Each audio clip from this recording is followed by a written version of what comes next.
Curhat pilu diplomat RI sebelum ditemukan tewas dengan wajah terlakban. Sebelum ditemukan tewas dengan wajah terlakban, diplomat Kementerian Luar Negeri RI Arya Darupangayunan ternyata pernah curhat soal tekanan pekerjaan. Curhan hati itu pernah ditulis Arya Darupangayunan 4 tahun lalu, tepatnya di tahun 2021.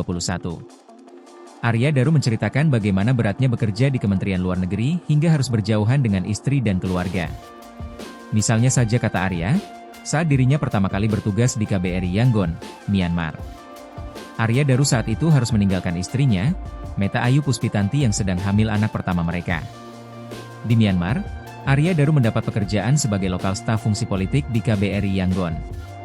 Hal itu membuat dirinya harus tinggal di Myanmar dengan mes yang sudah disediakan. Namun hal yang membuat dirinya galau, yakni sang istri tengah hamil muda. Arya Daru pun akhirnya berangkat ke Yangon pada tanggal 6 Juni 2011. Namun bekerja di Yangon nyatanya telah mengubah hidup Arya Daru menjadi lebih stabil. Selama 2,5 tahun hidup sebagai LS di Myanmar, Arya merasa cukup makmur dari segi finansial. Namun saat dia tinggal di Yangon, istrinya melahirkan anak pertama mereka di Indonesia. Apalagi proses kelahiran anak pertama mereka cukup sulit. Karena komplikasi kehamilan, dari bulan ke-6 kehamilannya, Pita harus bed-rest di rumah sakit.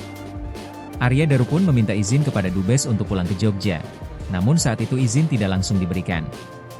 Tiba di Jogja 1 minggu kemudian, Arya Daru cukup sedih rasanya karena tidak bisa langsung menggendong Althea yang masih berada di dalam inkubator karena kelahirannya yang prematur. Kondisi Pita juga masih sangat lemah sehingga saat itu menjadi masa-masa yang cukup berat bagi Arya Daru dan Pita.